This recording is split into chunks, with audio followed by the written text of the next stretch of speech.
I'm your Slocum23, you're joining me for Vampire Girl 3, Chapter 8. Now playing as Kayla Windhelm, Royal Blacksmith of Stonehill, and Princess Ari's closest friend. You left Stonehill just before the final battle against Doran, the Fire Druid. You were ready to take down the Fae once and for all, even though yourself are half Fae. You have not seen your brother, Prince Fenris, in some time. You do not know his true nature, and right now you don't even know where you are. Your eyes slowly open, your body shivers awake as you wake up in a small, cold cave. You look down, a warm blanket keeps your body insulated, but the cold air stings your exposed face. You sit up slightly, but keep the blanket wrapped tight around you. Where am I? Does it matter? You're alive. The voice startles you. You look over and find a man quietly stoking the fire. His piercing Fae eyes stop you. You get lost in them for a moment, struggling to find words. I need to know. What am I doing here? I wasn't in a cave. I was in a battle. At least I think I was. Did you bring me here? I did my best to keep you alive. Continue staring at the fire, the light dances in his eyes, and you can't help but wonder why you've never met him before. You know you'd remember meeting a man with eyes like his.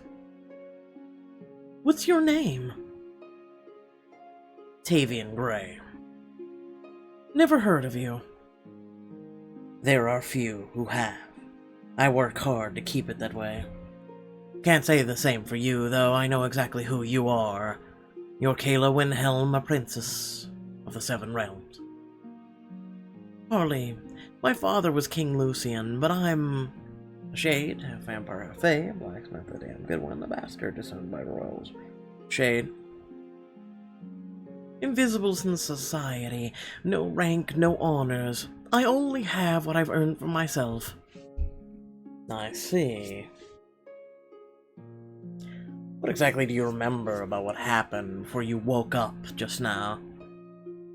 You pause for a moment, trying to trace back any remnants of memory in your mind. I was with my army. We'd been fighting with the Outland Resistance for weeks. I received a letter from Levy's realm. It said we needed to return to Stonehill because Finn and Ari, they were sentenced to be executed. I rushed home. I forced my entire army to return with me. We were walking over a frozen lake. We took each step slow and carefully, but something happened. I remember the ice gave out under me. I fell into the water. I couldn't get out. I thought I was gonna die. I remember my lungs burning. I remember gasping and choking in the darkness. Davian stokes one of the burning logs. He nods as if reaching the same conclusion himself. Exactly. When I pulled you out, I broke through the ice and brought you here to warm you up, hopefully to save your life. You were out for a while, Princess. Stop calling me that.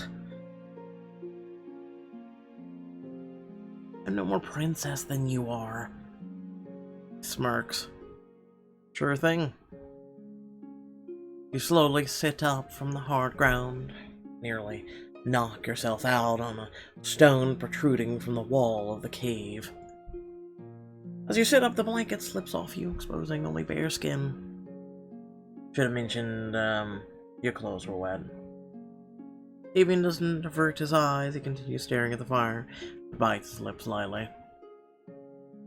Is he doing that out of embarrassment, or because he's holding back a laugh? I'll snap at him. My clothes, where are they? He points his head to the side of the cave where your clothes are strung up on the cords dry near the fire.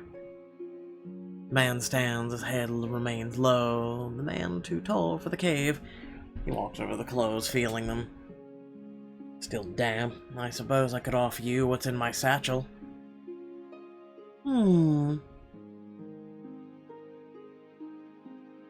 Is what's in your satchel dry? I tossed it aside before I pulled you out of the lake. Might have gotten a little snow in the bag, but it's nothing. Well, that sounds better than the alternative.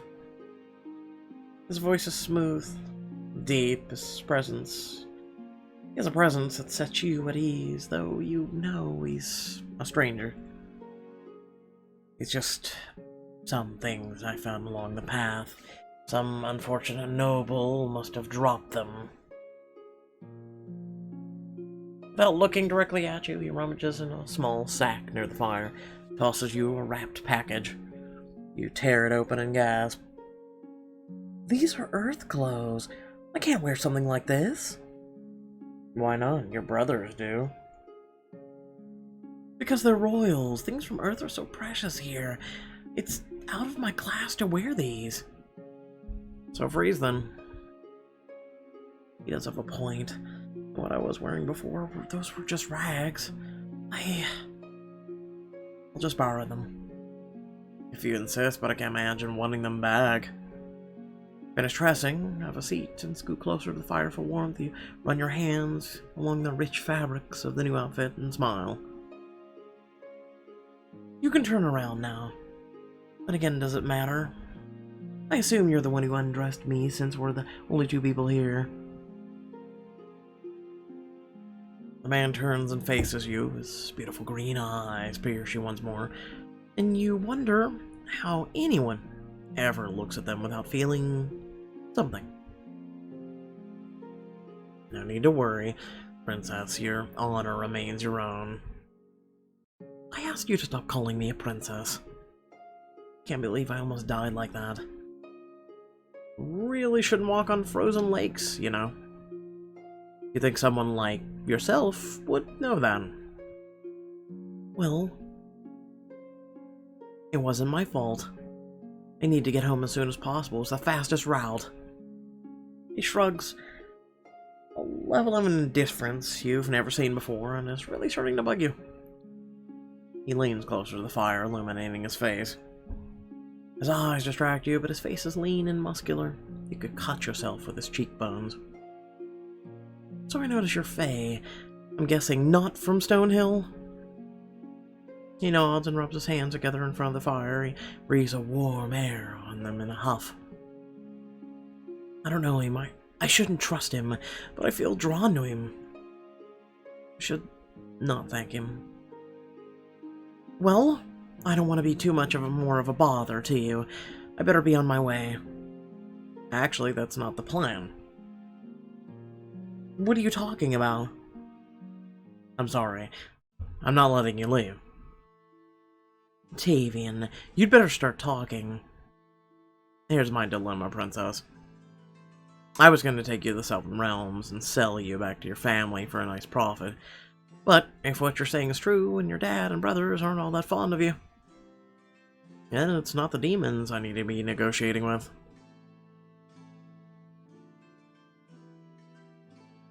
Tavian, who else would want me? He shrugs, not bothering to look apologetic. His eyes have grown cold and far away. I need money, and you, Kayla, are worth a lot. If your family won't pay for your return, I know another who will. A certain water druid who, as rumor has it, would pay a hefty ransom to have you in her dungeon. He means Metzi, the partner to Wadu, the serpent spirit. Not Metzi, she's insane. That would be a death sentence for sure. You can't take me to her. I can and I will. Now hurry and warm up. We'll leave shortly. Who do you think you are telling me what to do? I'm the man with the swords, the man with the only horses for miles, and the man with the provisions. How long do you think you'll survive out in the Outlands by yourself with nothing but your pretty clothing? He smirks. Not that I'd let you keep those. I can take you, clothes or not. He smiles, his eyes scan you from head to toe, your words putting an image in his head. He lingers on it before answering. Your confidence is stunning, but ultimately empty on content. You're trapped, I'm afraid. So then, what's next then? He grins in a way that makes you want to punch him. You're coming with me, one way or not. You can ride on your own, or I can strap you to my horse. It makes no difference to me, but might make a big difference to you after a few hours. Stands up and takes your sword, rolling it up with the bedding. He knows I'm too exhausted to use magic, and he knows it's punishable by death in the 7 realms, anyway. And I can't fight without my weapons. He took my sword. Damn him. He strides out of the cave with all the supplies. You look around, but all that's left is to put out the fire. He stops you and turns to you, standing close to the mouth of the cave. Behind him, a heavy blizzard storms, blowing snow into the cave. He pauses, waiting for you. So, is it riding on your own, or strapping the horse that you've picked? I'm sure as hell not going to be tied to a horse. There's also got to be some sort of stand I can make here, or something I can learn. I'll... Given. Stand up, smacking the dust from your clothing, and walk past him to approach one of the horses. You stroke its soft jaw, and the beast whines gently, as if apologizing for its role in this ordeal. Wise choice. He makes his way to the horse. You hop on your own, and take its soft mane in your face. You both take off into the deep forest, the rhythms of the hooves on the ground racing as fast as your pounding heart.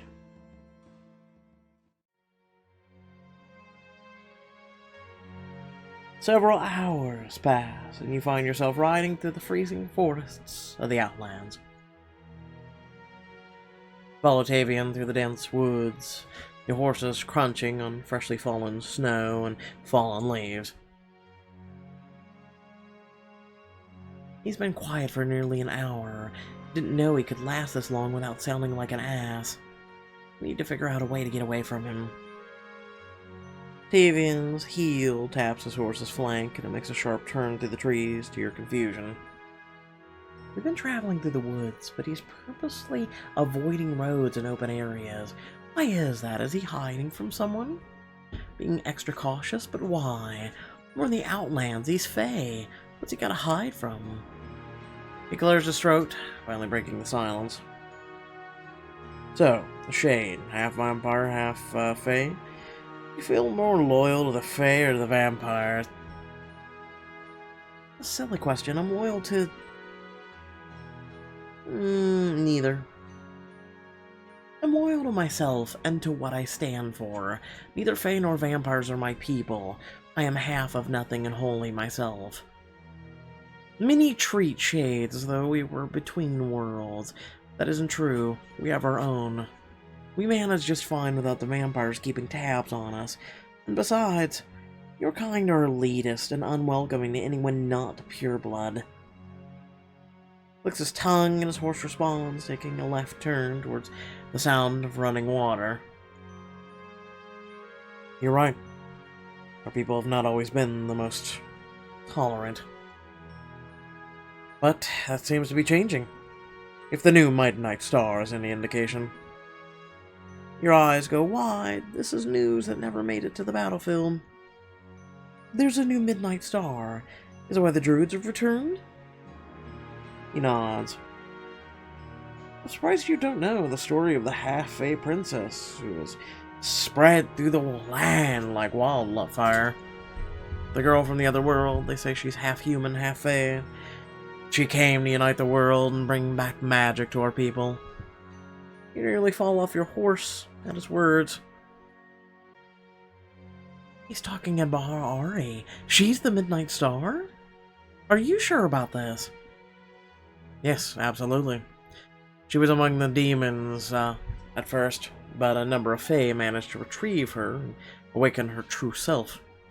She's the daughter of the last known Fae prince, who was exiled to the human world long ago. She's the new hope. Truly.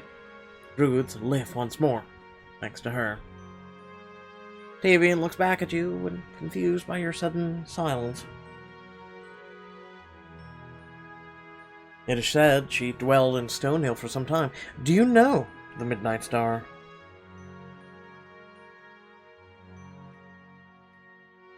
Wouldn't you like to know? Truthfully, I would. I'm a big fan, to say the least. The memory of Levy's trial hits you again, and you sigh in defeat and grief. It doesn't matter. She's already dead. The Midnight Star? No. That can't be. That was who I was trying to save before you captured me. She was executed this morning in Stonehill, at least according to the letter I got. Along with my brother Finn, the only family I really... Your voice cracks and your eyes burn. Damien seems like a different person than moments before. I'm so sorry, Kayla. I had no idea. I would never have... I'm sorry. Tears swell in your eyes. You quickly wipe them away, not willing to let your captor see your weakness. Well...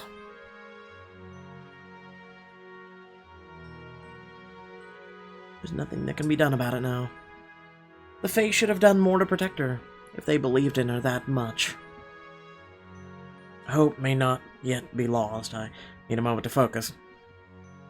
Even to fall silent, and his piercing eyes drift close. His body sways to the gait of the powerful beast under him. She's not dead. Ari lives. What? How would you know? Her magic still flows. Those of us connected deeply to ourselves can feel the awakening. The Midnight Star is alive, trust me, I know if she were dead. His words inspire you, soothing the anxiety that grows in your stomach. He's probably one of the druids. You're not lying. I may be a vampire-killing, princess-capturing bastard, but I'm not a liar. I'll keep that in mind. You approach a running river, he stops his horse and unmounts. Let's stop here for the night. The sun will be going down shortly. He walks up to the river and kneels and pulls a container of water from his waist and unscrews it. He fills it with the running river water, his back facing towards you. You look over and see your sword sticking out. Now's my chance, I can get my sword. You kick your horse, moving closer to his horse. You reach over and quietly take your sword. You tie the reins of the horse to a nearby tree, a confusing and complicated knot. Your eyes stick on Tavian, his back to you still. He's oblivious. With the knot fashioned, you kick your horse as hard as you can, galloping away. He shoots up and spins around. Hey, wait, stop! This isn't a safe part of the Outlands! You don't listen. You speed through the trees, gently urging the horse to pick up its pace as it sprints. There's no way he'll be able to catch me with this far of a head start. Darkness falls around you as you ride. The night setting in.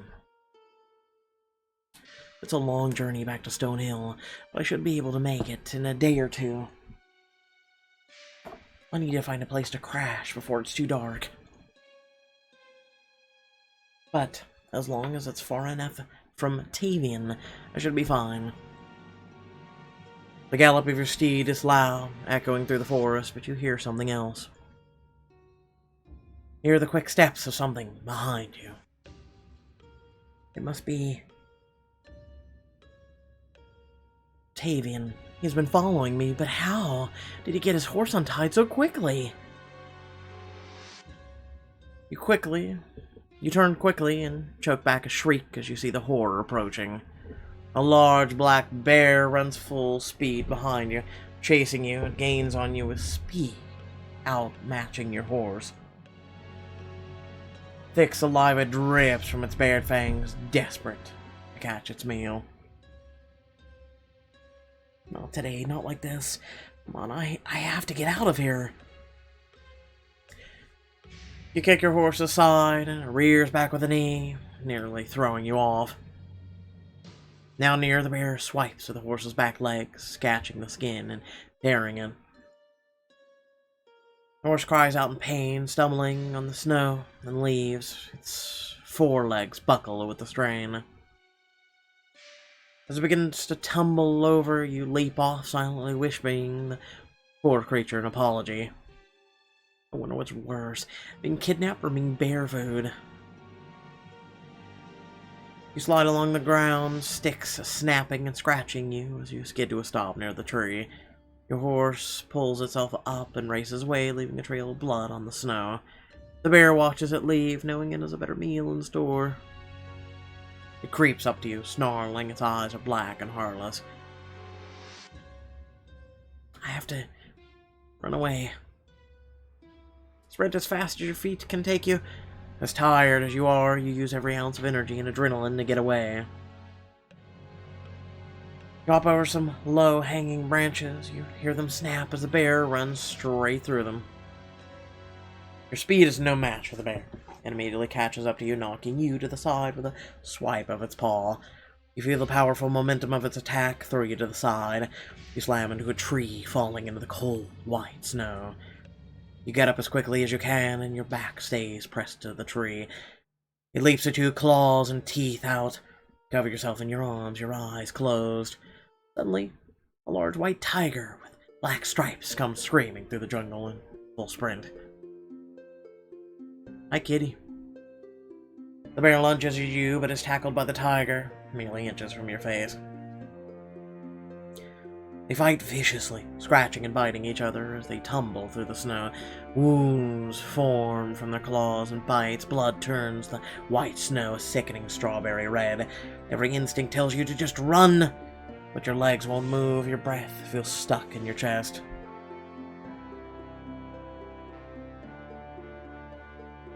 Something tells me that's not a tiger. The bear rips into the tiger's shoulder. The beast groans in agony but doesn't falter.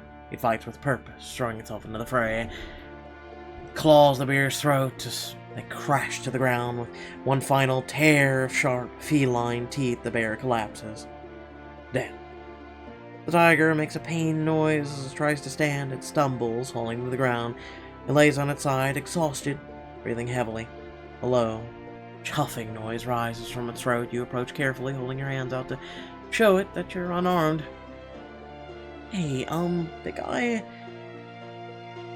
you're not from around here.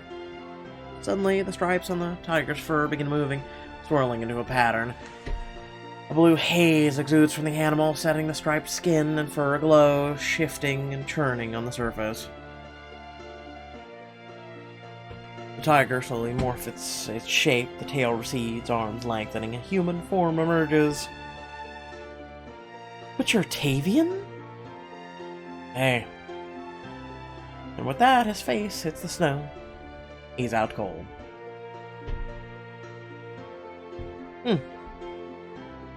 Well, that being said, please remember to like, share, and subscribe. Head down the description below, links to social media, Discord, and if you'd like to support me and my content. And without further ado, I will catch you all, hopefully, in the next video. Thanks for watching. Peace out.